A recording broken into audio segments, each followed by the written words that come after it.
నీతో పేకాట ఆడేసాం అనేలాంటి స్టేట్మెంట్లు విన్నాం. ఇప్పుడు అట్లా కాకుండా కొత్త స్టేట్మెంట్లు తెర మీదకు వస్తున్నాయి.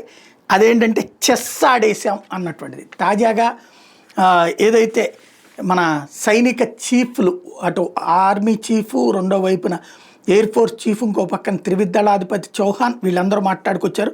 పాకిస్తాన్కి చెందిన అతిపెద్ద వ్యూహాత్మక విమానాన్ని కూల్చేసాం, అది కీలక విజయం అంటూ ఏపీ సింగ్ చెప్తే, ఆపరేషన్ సింధూర్లో మనం చెస్ ఆడాం అంటే ప్రత్యర్థితో పాటు మన తదుపరి వ్యూహాలు ఏంటో అర్థం కావు, దీన్ని మనం గ్రే జోన్ అంటాం, ఈ జోన్లో సంప్రదాయ ఆపరేషన్లు ఉండవు, మరేదో కొత్తగా చేస్తాం, సంప్రదాయ యుద్ధంలో మన వద్ద ఆయుధాలని తీసుకెళ్తాం, వెనక్కి రాగలిగితే వస్తాం, లేదంటే అక్కడే ఉంటాం, గ్రే జోన్లో అట్లా ఉండదు, ప్రత్యర్థి వ్యూహాలను బట్టి మన కదలికలు ఉంటాయి, మనం చేసింది గ్రే జోన్ యుద్ధం అని ఆపరేషన్ సింధూర్ మనకు నేర్పింది. అంటే మనం చెస్లో మాదిరిగా పావులు కదిపాం, ప్రత్యర్థి దేశం అలాగే చేసింది, చివరికి మనం చెక్ పెట్టామంటూ జనరల్ ద్వివేది వివరించారు. ఆపరేషన్ సింధూర్లో సైన్యానికి పూర్తి స్వేచ్ఛను ప్రభుత్వం ఇచ్చిందని గుర్తు చేశారు.